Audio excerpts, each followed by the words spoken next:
across our university city and South Cambridgeshire. Cambridge 105 Radio.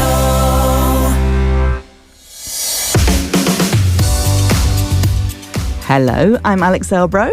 And I'm Amy Gray. Welcome to the Women's Sports Mix Show, our fortnightly discussion about local women's sports, promoting grassroots sporting opportunities for women and girls in the region and spotlighting our talented sportswomen.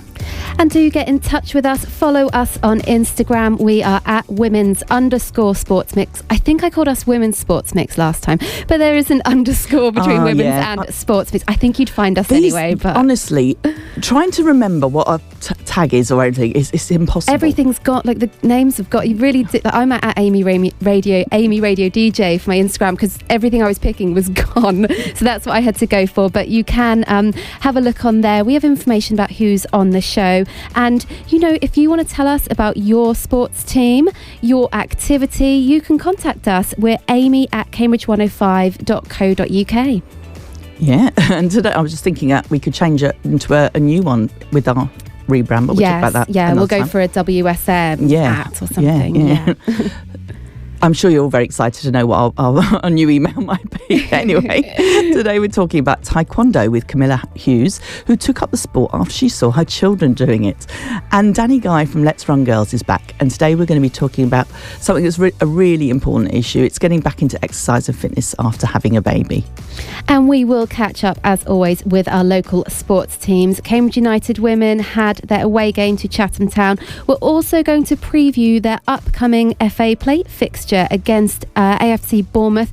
That's a quarter-final, Alex. Ooh. And we'll also they had some guests at their previous fixture against QPR. We'll find out about that later. Exciting stuff. Yes, and a great result for Cambridge City at the weekend. And, you know, we're a good few months into the season now. Histon ladies have been doing very well, so let's see what it means for them in the league table. And ice hockey, Cambridge Kodiaks have another double header. It's against Coventry Phoenix, and I've spoken to head coach George Alley. That's all coming up very shortly.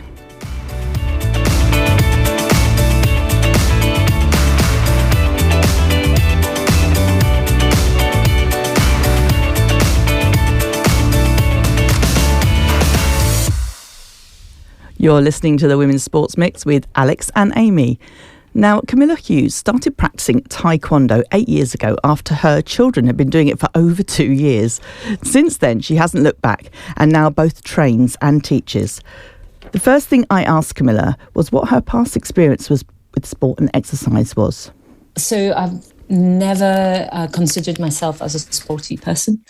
The most I did before it was hiking. I love mountains, so hiking, running up hills, etc. That was sort of definitely activity of choice for myself. I've never considered martial arts. I never thought that I would ever be good at it. However, as many of mums out there, you get to the point where your kids need to start accessing clubs, and they explore martial arts as one of the activities that you try to enrich their childhood by introducing to new things. And in our case, we've managed to get both of our kids interested in Taekwondo from early age in a wonderful club in Ely called Tuji Taekwondo.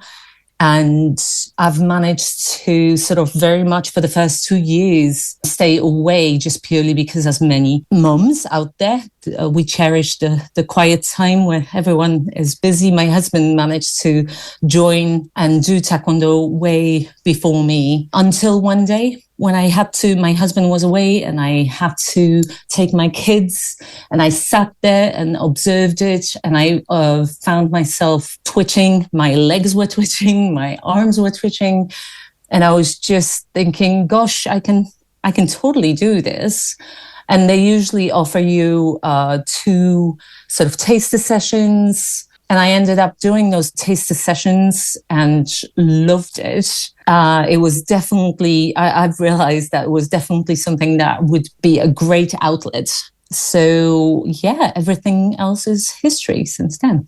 So how long have you been doing it for now then? It's over 8 years now. Not long by any means. I get to compete or train with so many amazing people that have been doing this for 20, 30, 40 years, right? So to me, I feel like still I'm crawling, considering their abilities and their experience. So, yeah. And when you started, did you kind of join a beginner's class, or was it one for adults only, or how did it work? Because obviously with your children there, sometimes it feels a bit weird, doesn't it? If you do the same thing, they'd be like, oh, mum, don't do our class. You're absolutely right. And so, yeah, it was a mixture of things. It was quite a few classes. One class was family. So basically, I got to do it with my kids. My son, who's younger, he was in Tiger's class. So I wasn't able to do it with him. But my older daughter, I ended up actually training with her, and my husband as well. So that was quite interesting. I strongly recommend it to even all the couples out there. It's great to train together. Definitely. So when my daughter was growing up, she wasn't necessarily enjoying the fact that I was there. As any parent, me being loud and there was a problem. But in the end, it was great to always get together, get ready together, go together as a family. It was a great time. Obviously, sadly, the pandemic affected all this, and my husband and my daughter and my son are not doing Taekwondo anymore. My son had sort of moved to judo for a little while just to match his skill set a little bit better. And my husband found other interests, and I am the one who still does Taekwondo. Yeah. It's interesting to hear about your experience with your daughter as well, especially, growing up, going through puberty when times are hard for young girls and young people generally. It's interesting you saying about, you getting ready together and going together. I'm guessing the hidden benefits of that was that you got to talk to each other as well, and maybe talk about things that were sort of side issues as a benefit of actually doing the sport. Oh, absolutely. Especially as girls, one of the Taekwondo uniforms that you wear is actually a white dobok, which is white trousers and white tops. As females, that's not necessarily the easiest of uniforms that you can wear at all times. But, you can also observe that all the females will support each other no matter what. We got to obviously go to, as a family, we got to also travel and compete and support each other as a sort of club, but also a family in our case. Yeah. So, yeah. I've just realised I haven't really asked you, what exactly is Taekwondo? You've said it's a martial art, but how does it sort of differ from other martial arts, or how would you explain it? Oh, Taekwondo is basically a martial art, quite young, actually. It has been developed, that's a mid-20th century, and it's evolved from karate, which was taught to Koreans during Japan's occupation of Korea. So it's very much attached to the history between the two countries. And yeah, it was Korean karate. Oh, okay. You could say. It is very much compatible in many cases to karate. It's a way of a fist and a foot. So it's all about kicking, punching. There's some aspects of obviously self-defense as well, but you also have, just as in karate, you've got kyoryugi, which is the Olympic style taekwondo, which basically, as I don't know, some of you may have seen Olympic taekwondo, where there is sparring, and then there's also pumse side of things, which is equivalent of kata in karate for anybody who knows karate. So that's like a set of exercises. Set of patterns. Patterns, set of patterns. So it's set movement, mimicking fights. You basically mimic a fight with an invisible opponent. So it's all about technique. And frankly, it's very much my strength, and I absolutely have huge love for Pumse. But I have to also say that sparring is a fantastic way to process things as well, and it's a great sport. Yeah. Yeah, and I was about to say, what are the benefits to you? Do you find? Do you still do running up hills and hiking? Do you find that helps you, or is it good for just your general mental health as well as strength? It must be very good for core as well. Oh, all of the above. Yeah. All of the above, I gotta say. It helps with flexibility as well. There's huge sort of emphasis on developing and maintaining flexibility. It's obviously strengthening of all the muscles and connecting tissues. Core, absolutely. Without a good core, there isn't a great technique, really. But strength also, upper body strength. I've never been as strong as I am now. Yeah, I've never worked so hard to be as strong as I am right now, which is one of the sort of amazing aspects of it. The fact that I'm in my late 40s and I am the strongest I've ever been. So yeah, I'm quite happy with that. Yeah, definitely. As Taekwondo is a martial art, what are the values and sort of ethos behind it?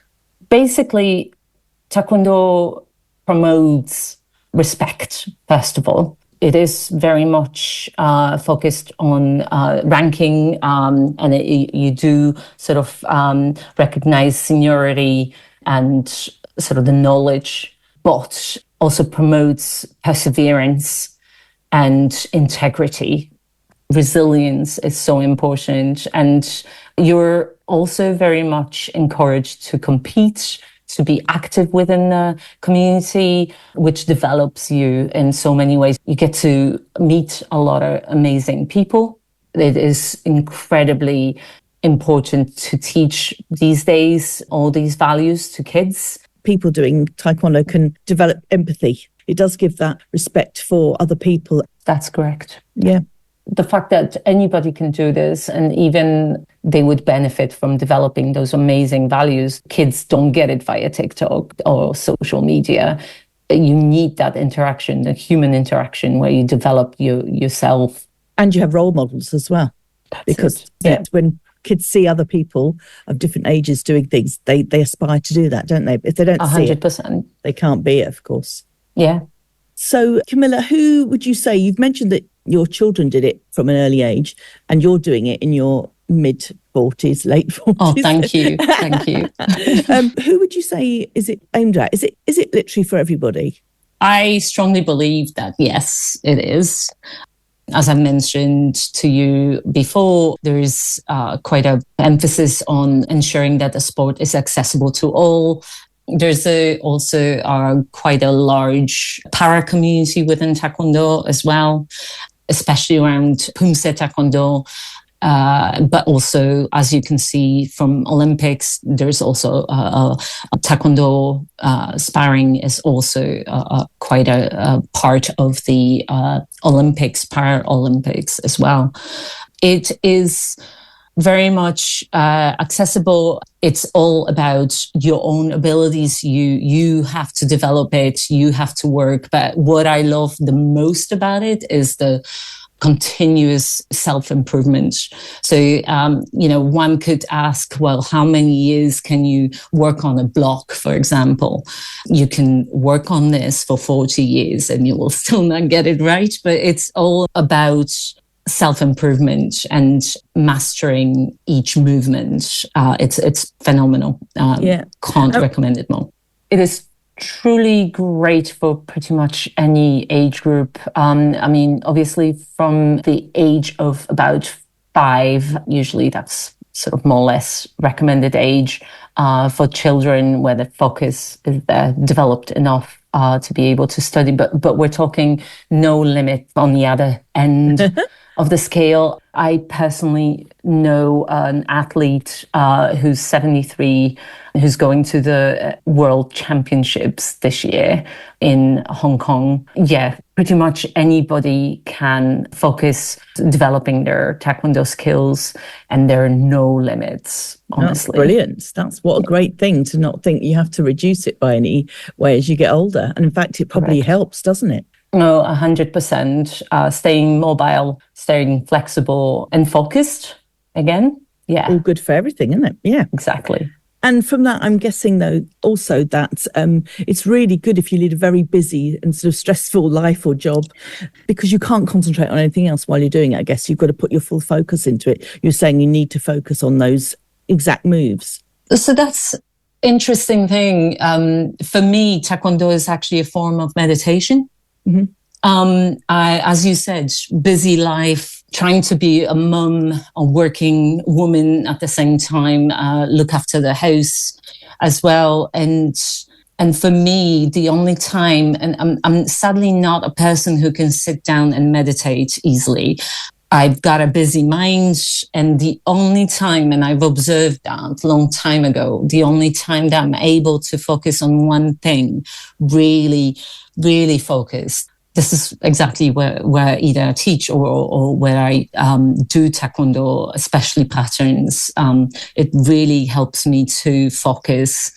And as you earlier mentioned, massively helps with mental health as well, because that ability to really zoom in and focus. So, Sounds absolutely brilliant. The last question I have for you is, if someone wants to get involved and get started, is there any clubs in this area or anyone they can contact to talk about coming along and trying out a taster session? Oh, absolutely. I've mentioned earlier 2G Taekwondo Club, that's in Ely area. In Cambridge, there is a Yamang Taekwondo, Arumchang Korea Taekwondo. There is also Cambridge University Taekwondo Club as well, and quite a few other ITF style Taekwondos, because the one that I practice personally is World Taekwondo.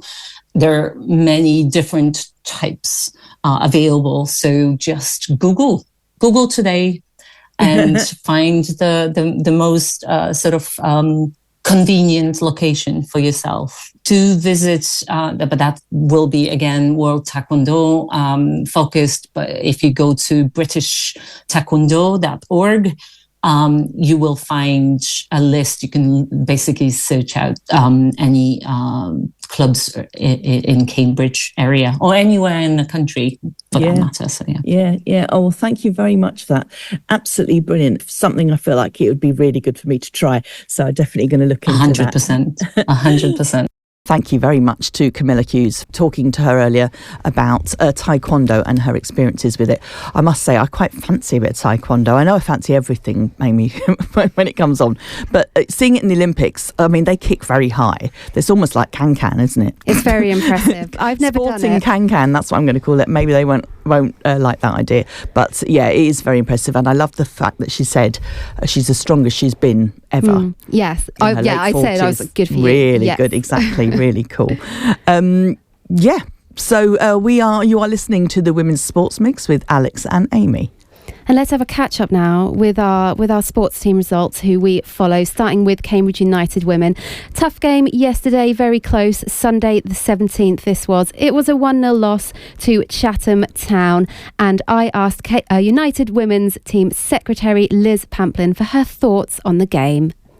Chatham are a very good side. They're third in our league, and they've come down from the league above last year, and they're a very, very tidy side. We were really pleased with the performance again. We actually went out and played very well on the day, and we were really disappointed that we came away with we let in what was a scrappy goal, and then we just couldn't equalise, even though I think a draw would have been a much fairer result on the day, because we played very well. The performance was there, we just couldn't get the ball over the line, essentially. And was their goal a set piece? Yeah, it was. We gave away a free kick, which enabled a cross to be put in, and then the cross was just kind of loose in the 6-yard box, and they managed to tap it in before we managed to clear it. Which is a real shame because it, as I say, it was a scrappy goal. And after that we weren't troubled massively, and we had several opportunities of our own. So as I say, we're disappointed we couldn't get something out of the game. Similar sentiments from Darren on the interview on your socials, but I suppose on the plus side you could say it's good that even going a goal down, you're actually still getting performances and chances to then kick on for the next game. Yes, absolutely so. I mean, we talked before the game about the strength of the opposition and the fact that today what we wanted more than anything off the back of the QPR game was a performance to show that we were resilient and we were a good football side, and we showed that. It's just that at the moment, it's just that, something to go our way, or the ball to go one way and not the other, and just to get the ball in the back of the net is what we're looking for at the moment. Because the performance, as I say, from all the players, the effort and the performance yesterday was excellent. We're really pleased with it. We're just disappointed that we couldn't get something out of the game. And looking at that previous home game, it was a loss to QPR, but you did have some guests at that game. Yeah, we went out to some of the St Neots schools and told them about the game and got them into St Neots, and we had a crowd of over 300, and it was a great, really good atmosphere. And all the primary school students had come, and they were able to meet the girls and get some signatures and some pictures. And yeah, it was a really good atmosphere that day. We really enjoyed having a crowd in, and the girls love playing in front of young children who they can inspire. This is exactly what you said to us when you came into the studio before. If you come to these games, you can meet the players, you can see them, you can get inspired. Yeah, we had some youngsters standing behind the dugout during the game who were asking the players for signatures, and the players were like, we'll do it at the end of the game. But then we heard them walk away going, I got this player on my ticket, and this player signed my ticket, and that's what we're looking for. We're looking for to inspire the younger generation, to get them into the game and see this is something they can be part of. That's what we like to hear. So looking ahead, we don't have a fixture next week, but we are back for the FA Plate competition the following Sunday, December the 1st. That's the trip to Bournemouth. Yep, long old trip down to Bournemouth. But the Plate is a competition that we really enjoy. We had a really good run last year and got into the final, and we're really excited about going down there and playing our football and showing people, what a good side we are, and hoping to progress further. And that will be this is the quarter-final. So we're a long way through this competition at the moment. And how are we for injuries? Will we have a full-strength squad going to Bournemouth? Well, again, this has been the problem over the last few weeks. We've got quite a few of the squad out at the moment. At the moment, we're missing, for one reason or another, 6 first-team squad players. We're hoping that in the next couple of weeks, some of those will begin to be available. We're hoping to get a couple of people back by the time of the Bournemouth game, and then rolling after that, getting a few more of our injured players back. But yeah, that's been our big problem at the moment, trying to get a full-strength squad out on the pitch.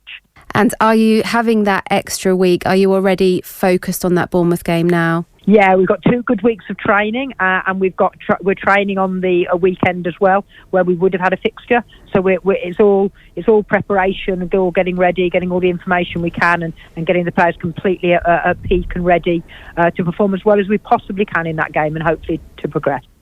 Thank you very much, Liz Pamplin. And Alex, something Liz mentioned to me while we were sort of chatting, wasn't in the interview.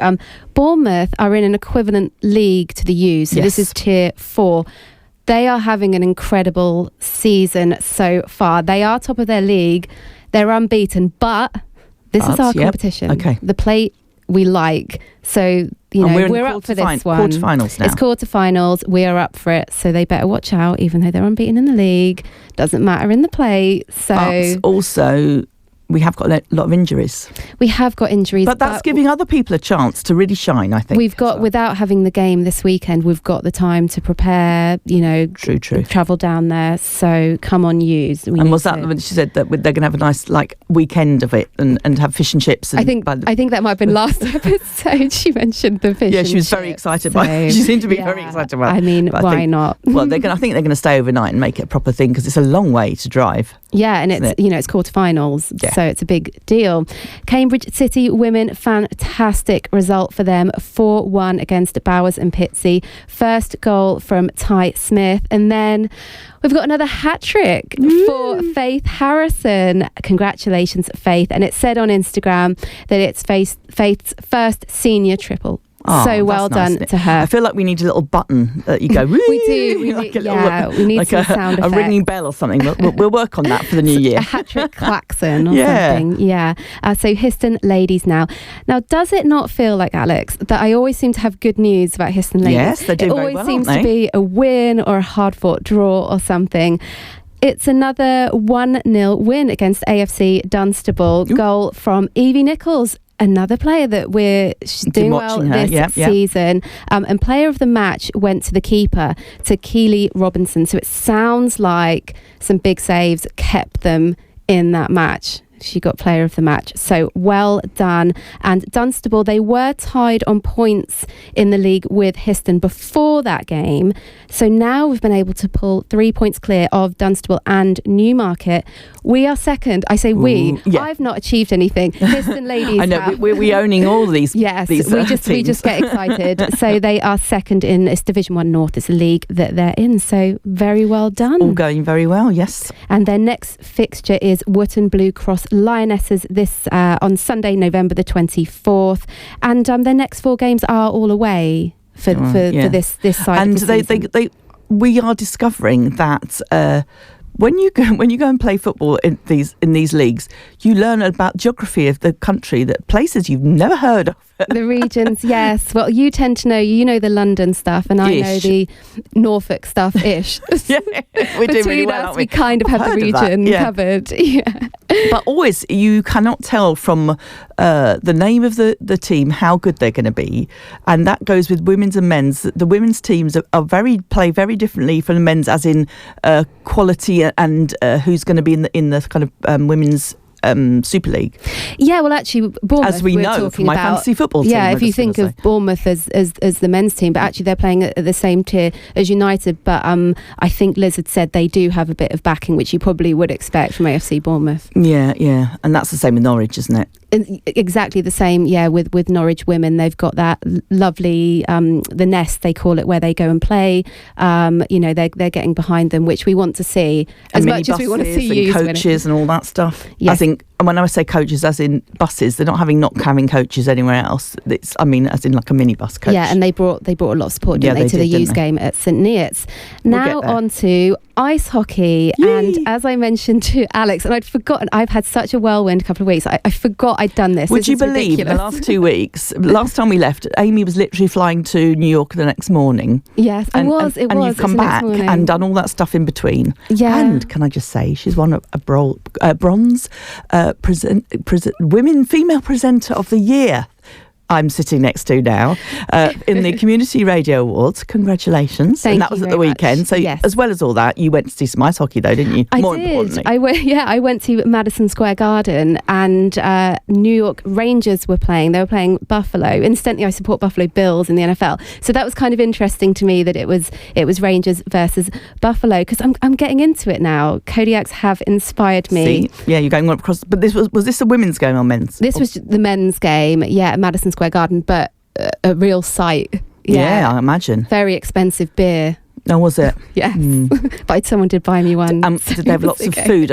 When we went to see baseball in America, and it was basically every excuse to buy food in every, little break. Yeah. It seems we'll have more breaks than playing. I do like nachos. They're a bit of a weakness, but I didn't have them at Madison Square Garden, but it was fun. And Cambridge Kodiaks, if you're looking to watch some local ice hockey, they are playing at the Cambridge Ice Arena this Saturday, and I caught up with head coach George Alley. After a duo of fixtures against Oxford Midnight Stars, we now have 2 in a row with Coventry Phoenix, starting with our home cup game this Saturday, November 23rd. What can you tell us about Coventry Phoenix? They're not a new opponent to us. We played them 2 games in a row last year as well. And the results were heavily in our favour, but they have a couple of strong players in their side, and actually in the home game last season, they gave us a lot of trouble. we were able to wear them down in the end by virtue of having a lot more players. But they are quite a strong and experienced side, and they've been around for about 20 years now, Coventry. So they're quite experienced in the league, even though they're in the pool below us. And we do have a fairly good sized squad, don't we? So I guess that comes in handy. Yeah, we've been able to add particularly a lot of forwards. We've had a few changes where we've swapped, goalies and defenders around, but we've been able to we added 4 or 5 new forwards at the start of the season. So that's given us a lot of depth up front, which has been a real benefit to us. And what are you looking to in terms of game plan against Coventry Phoenix? Are there things you're working on for that team in particular? Be structured. I think that's the main thing. Sometimes we can get ahead of ourselves, but I think if we maintain structure, I think that's our biggest strength, is that we play quite quick hockey, and as long as we're utilising everyone and moving the puck rather than trying to carry the puck too much from our zone and through the neutral zone, we do the work and we do the fancy stuff, I guess, once we get into the opponent's end. I think that's when we are playing our best, is when we're moving the puck up the ice as quickly as possible. This is, if I understand correctly, it's a new cup competition. How many rounds are there? Okay, I'll try to be as clear on this. So there is one group there are 3 different cup groups, and they are made up of teams from pools A and B. We're in pool A, Coventry are in pool B this season. We also have Peterborough from our pool A league, and the cup groups are the only games we will play in the cup this season. So if we win our group, we win our cup group, as it were. We're in Cup 1 this year, so we would win that if we won the group. There are no semi-finals or finals after the group stages. For the league side of things, we are in a pool with 5 other teams. We play them home and away, 10 games in the season. Are we eyeing up top 2? Is that what you're looking for the playoffs? Nothing's a given. We finished quite strongly in the league last year, even though it was our first season, and Cardiff, who won our league, went up to Division 1 this season. They were offered a place in the league. So we would like to be challenging at the top, but we've already had a couple of tough games this season. Oxford did give us some trouble the 2 games we played. I think it's shown that any team in our league has a game breaker within them, and anything can happen. That's now been shown. We can't take any games for granted. We want to be at the top. We absolutely want to be at the top. I've made no secret of the fact that I would like the team to get out of the league. But if we take any team for granted, it will be our own downfall. This definitely seems like the attitude of the team. It's hard work for every game, give everything, isn't it? Yeah, 100%. And so what's the information for people looking to come to the game on Saturday? Maybe it's their first game, come down to the Cambridge Ice Arena. Tickets in advance on the door? So we sell our tickets on the door at the minute. We don't take cash, but we don't take cash from the door, so doors will open at 6:15 on Saturday. It's £12 for a family ticket, that's 2 adults and 2 under 14s, £5 for a single adult, £3 for concessions, so that's students, senior citizens and blue light card holders. Under 14s are £2, and it's free for under 10s. Again, we don't do tickets in advance, and it's card only. And it's dog friendly. Very dog friendly. That's good that it's dog friendly. I saw your doggy there. You sent me a photo because I couldn't come. He went in my place, didn't he? He was on Instagram, so I think probably the Cambridge Kodiaks have seen it. And in all seriousness, I actually came back from my holiday early because my dog was extremely ill, and I'm very pleased to say he's now back home. But it is so good that when you can take a dog to something like that, because it's very difficult to leave him at home now. So thank you, Cambridge Ice Arena, and thank you to George Alley as well. Luckily, he didn't run onto the though and try and grab the puck. Luckily, he's a little bit less. All the dogs were well behaved that were there. Yeah, I think it'd be a quick exit if they were straight out the door again. Very good. Okay, up next we are talking to Dani Guy from Let's Run Girls, who we are very, very happy to welcome back to the studio, aren't we? And we will be talking to Dani about getting back into exercise and activity after having a baby.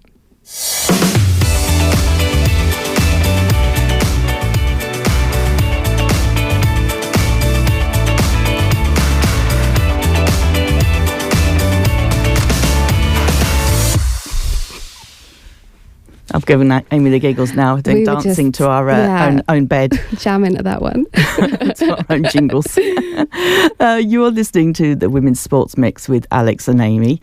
Now, Dani Guy started Let's Run Girls as a social enterprise dedicated to empowering women to improve the health and well-being of their local communities in the UK back in 2016. Their simple mission to inspire women led to healthier, happier and more connected lives. When Dani stopped running to have her baby over a year ago, she found that getting back into exercise more difficult than she imagined. And she's here with us today to chat about that in more detail. Good evening to you. Hello, thank you for having me back. It's a pleasure, always a pleasure to see you. And Dani, now you were super fit. You are super fit. I mean, you're groaning at me now, but you know, I know. You did exercise like all your life and into university and then beyond, didn't you? Or something like that. Maybe not. Yeah, I mean, I've always done, all through school, I guess I did team sports. I never ran, actually. Oh, yes. Yeah, Now, I that's never interesting, was yeah. interested in that. I only picked that up when I was at university. But yeah, that was never a sport for me, but came to it later.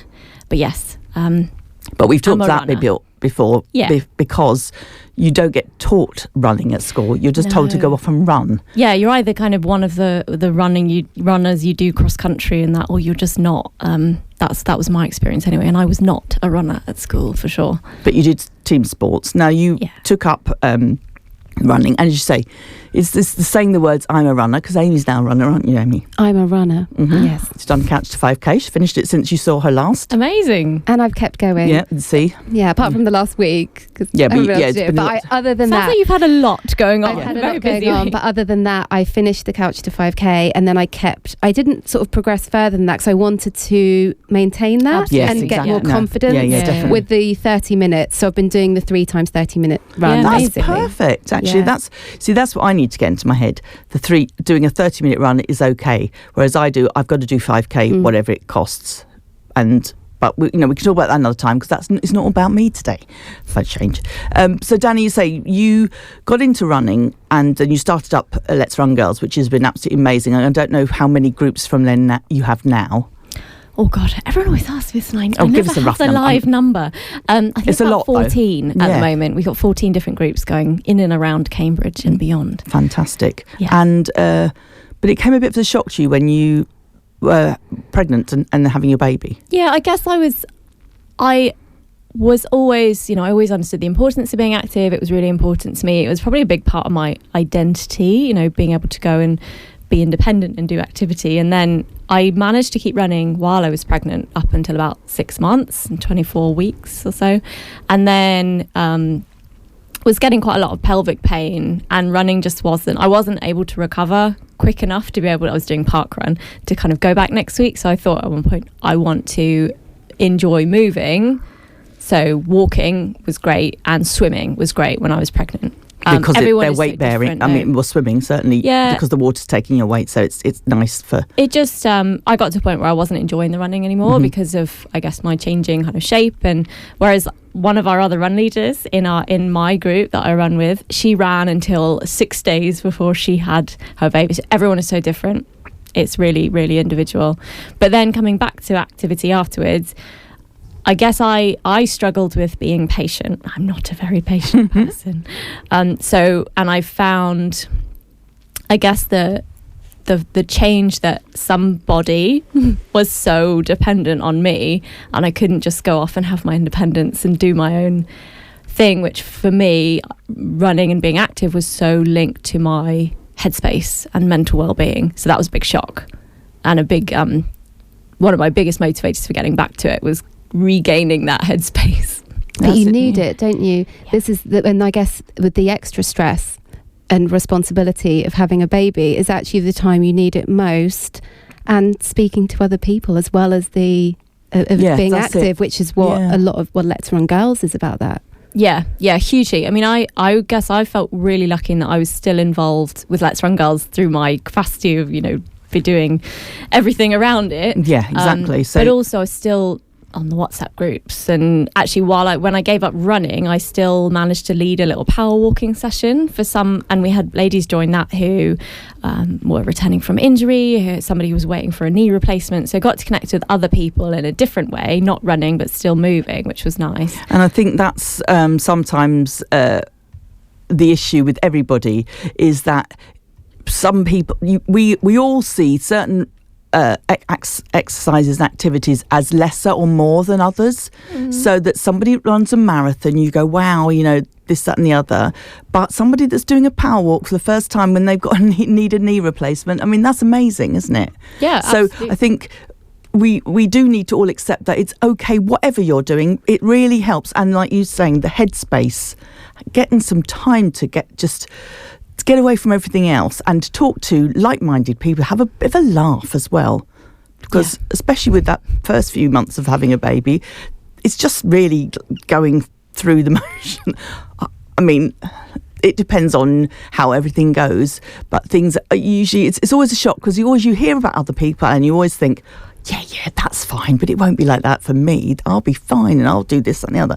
Well, life throws you all sorts of curveballs in that sense, and just to be able to get out and have a bit of a laugh and a cup of coffee with some friends, and just sort of forget that bit for a little bit is quite nice. And Dani, did you have, after you'd had your baby, were there certain exercises that you knew would be the things you needed to do, or did you have to research it, or did people help you? So I guess I came from it from quite a knowledgeable base, because I had done, as a qualified fitness instructor and run leader, I had a bit more of a base than some other people might, and I'd done my pre and postnatal specialism as well, so I understood what I needed to do and focus on kind of pelvic health, and I knew what things to look out for as well, that might say actually you're pushing things too far. But knowing what you should do and doing it, we know, are very different things. So I went to a women's health physiotherapist as part of my recovery. I'd actually seen her earlier on about that pelvic pain. And she was really helpful in assessing kind of where I was postpartum, and giving me some really specific exercises to help me, knowing that I wanted to get back running, knowing that was really important for me, and important in the very near future. I wanted to get back to that for many reasons, like you said, that social connection, that mental well-being. Did you have a goal that you were like, by this time, or did you kind of in the end give up, sort of just say, right, as long as I'm moving, going out and moving, or did you say, right, no, this is a means to an end? No, I didn't really have a specific time goal, but it was more like, I want this back in my life. Well, that's good, though, isn't it? It's sometimes when something like that happens, like an injury, that's the worst thing, is because you have an injury, you can't do the thing that you've been working hard to do, and then you get you're not moving, and then of course your head tells you all the things that you can't do it, and you're back to square one. I was just saying that about being so busy in the last few months that I haven't been running, and when I know I really want to run, but I can't find the time to slot it in at the moment. And it makes me crosser then that I can't do it, and then that means that I don't feel like doing anything. So But have you ever been injured and all of a sudden all you want to do is run? Yeah, it's funny how really that works. Annoying. Isn't it? It's so annoying. And I did go for a run recently, and I think I was trying to keep up with Amy. I was like, right, I'm going to go and run it. I went running. I was all excited, did my run, and then I did a bit of dancing straight afterwards. That's another story. But I twisted my knee in the process, and then I've been in a knee brace ever since. So yeah, careful what you wish for, really. But being injured, well, I guess having a baby is probably one of the bigger injuries that will happen to you at some point, in terms of the shock and stress that your body goes through, and carrying a baby and then giving birth. There's a lot to recover from, and mentally and physically you need to give yourself time. And I think it's very, very similar to coping with an injury. And when someone tells me they're injured, I always worry about their mental well-being far more than their physical well-being, because generally the physical well-being is taken care of. They might be seeing a physio, they might be seeing some kind of specialist, have exercises to do. But if their exercise routine was very linked to their mental well-being, what is and replacing identity, that, as you were saying and before. identity, yeah. Are they still connected with their group or their club or their friends that they see on their weekly Zumba session? That's what concerns me. If someone ever says, "Oh, I've been injured for this length of time," that's a really good point, because have a baby. when you go to a gym and you go to a certain class, you get to know those people, and then suddenly you're not going there. You might not know them well enough, like you to have their contact details, because you always go to the class to have a coffee. Suddenly that's gone. You're right, actually. It's a bit it's tricky, isn't it? And then, so what do you suggest to those people? Turn up and just have the coffee anyway, or not really, or just try and keep an eye on people? Yeah, exactly. And I think it's one for people who are still involved to keep in mind. If there's somebody that is suddenly missing through injury or illness or anything like that, is try and keep them in the loop in other ways. And with running, or with our groups, it could be WhatsApp chats and still, or it could be going to park run and just having the coffee, or meeting them for a walk, or different for things. park runs. As I know, before, when I've been injured, you can be a steward. Yeah, they always absolutely. need stewards, and they always, people are very conscious they want to run, but they're not always so conscious about wanting to be one of the volunteers, or even be the tail walker. Yeah. If you're just getting back to it. Yeah, definitely. I always wanted to be the tail walker. They actually get to wear tails. I know. That's why. You want the glitzy tail. Yeah, exactly. Yeah, it was always a competition at Fulbourn when I did go to Fulbourn. It was always like no, I want to be the tail. I never got to be it, but maybe another time. I don't know you're at the back. Yeah, so you make sure no one else, you have to be right at the back. And make scooping sure, up everyone. So you go slower than anyone, so nobody Yeah. feels like they're like going to be last. You will always be last. They have a lovely old chat as well, so that's always good. But yeah, so what have you done subsequently then? And have you started anyone other? Have you been able to empathise better with other people in your, or you probably were anyway, though? I mean, yeah, hugely. I think it's so complex, and coming back from, if you were active before, like I was, it's hard. If you weren't active before, then trying to fit in activity as part of your life alongside a new baby, it's even harder. And I really appreciated the value of it. My partner really appreciated the value of it for me, and that was instrumental in, allowing me time and space and to go and do it. But if you're trying to build that habit for the first time alongside getting to grips with a new baby, it is really hard. But I think you have to try and prioritise it for your own well-being, because it's that whole oxygen mask on a plane thing, isn't it? If you have to help yourself before you can help others. And if you're as a new mum, we know there's risks around postpartum depression and things like that. You need to look after your own well-being, and it is hard. You that first 6 weeks, 12 weeks, however many weeks, you're treading water. You're in this weird blur. So if you get some time to look after your well-being, even if it's just going for a walk, and so also feeling like you've got the permission to do it. Yeah. That you don't feel guilty that you're leaving this little thing there, and no one else can do anything. Of course they can. Yeah. Even if they're just walking around the block with them. Yeah. It's fine. And on that, especially also, I think as they get older, to see you as a good role model for doing exercise is really, really important. I think this is enormous and really undervalued. If a lot of women end up exercising almost in secret because they're trying to do it after their kids have gone to bed or when they're at school. They never are seen by their kids as being active. And what kind of message does that send? They might be active, but they may not have been doing it in secret. They may be just because they've got the time when the child goes to bed, so they can go quickly, they can go out and do everything. I get that. But it is a good point. You don't realise that they're not realising that that's what you're doing, of course. Or to, send that message that said, this is an important thing, like, Mummy goes to work, Mummy goes for a run. These things are important. So it's, it's built into their idea from a young age, and they are far more likely to be active themselves if they can see that. Both parents. Do you have an active baby, Dani?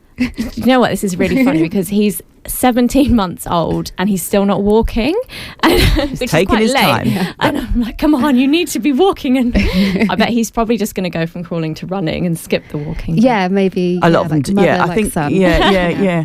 Well, thank you very much for that, Dani. It's been brilliant speaking to you about it. And is there a group that people can look to if they're in Cambridge, if they just want to get back into exercise or start exercise and they feel that they don't want to because they haven't done anything for a while? Yeah, I mean, you can always look at Let's Run Girls, but I say if you're looking specifically for postnatal or pre-postnatal, the thing to look for in a gym or in anything is that specialist qualification, because the instructors will just have that extra bit of knowledge to make it safe and comfortable and suitable for people who are getting back into it.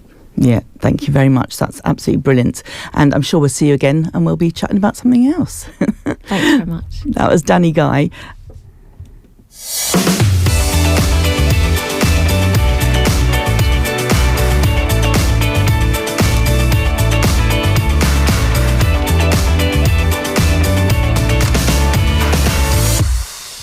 That was Dani Guy from Let's Run Girls.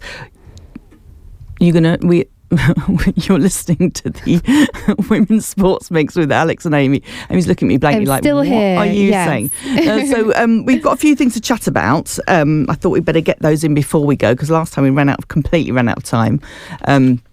But the Rollerbillies, they have got another game at the Kelsey Carriage. Oh, goody. Yes, we like that. It was really good fun, wasn't it? So it's on the 30th of November, so that's a couple of weeks' time, and it's including a rookie game. And I was thinking, what's that? But it's literally the people they've been teaching they do a course, don't they? Like, yes. I don't know how many weeks. Yeah, they were saying about that, weren't they? And it's popular. Yeah. And so they're getting talent through that. Yeah. Yeah, but not... So you can, if you've been doing that course, I don't think it's for anyone just turn up and have a go, but for anyone who's doing that course, they've got a game one, which is Cambridge Rollerbillies B, which is the Punt Rockers, against Hearts Roller Derby, and then game two is a rookie game. So if you want to go into that one, you've been doing the course, £5, and you have to sign up for it. But they've got the stalls, they've got the merch, and you can go along, spectate. Adults £5, under 16 to go free, all at the Kelsey Carriage. And it's fun to watch. And if you've got girls that are looking to activities, I think they'd really enjoy going to that. There's a good atmosphere there. Yeah, I was about to say it's very gentle. No, it's not. It felt like it wasn't. It was all done in a nice. They were pushing people over, but in a kind of very friendly way. Yeah, and then getting them back up again. So that was very good. And you say you've been running, so that's absolutely brilliant. And I started running, as I told you. I've injured myself again. I am going to get back running, but when the weather goes yucky, I like the other morning when it was crisp and sparkly blue but cold, perfect. But we could have a few more of those, I think, but never mind. Yes, and we are nearly running out of time. So we will say goodbye. But next time, in 2 weeks' time, that's December the 2nd? The 2nd, yes. That's frightening. Yeah, because Cambridge United play on the 1st, so we'll be speaking to Liz straight after whatever that result may be. Let's keep our fingers crossed for that one. And then we're going to be hearing about korfball. Now we've got Liv Carcourt and Alex Durr. They are both korfball coaches for the Cambridge Tigers, which is the korfball team locally. So very much looking forward to hearing them. We have a bit of everything. Korfball. We do. Yes. Yeah. And I don't really know. I've heard of korfball, but I don't really know what it is. We want to know more. Yeah. And where do we find us? We're on Instagram at women's_sportsmix. You can find us there. And we're on all the streaming platforms if you want to listen to this episode, older episodes, Apple, Spotify, YouTube, and cambridge105.co.uk. We're on demand there as well. Take care. Stay active. Yeah, exactly. Do a bit of running. See you soon.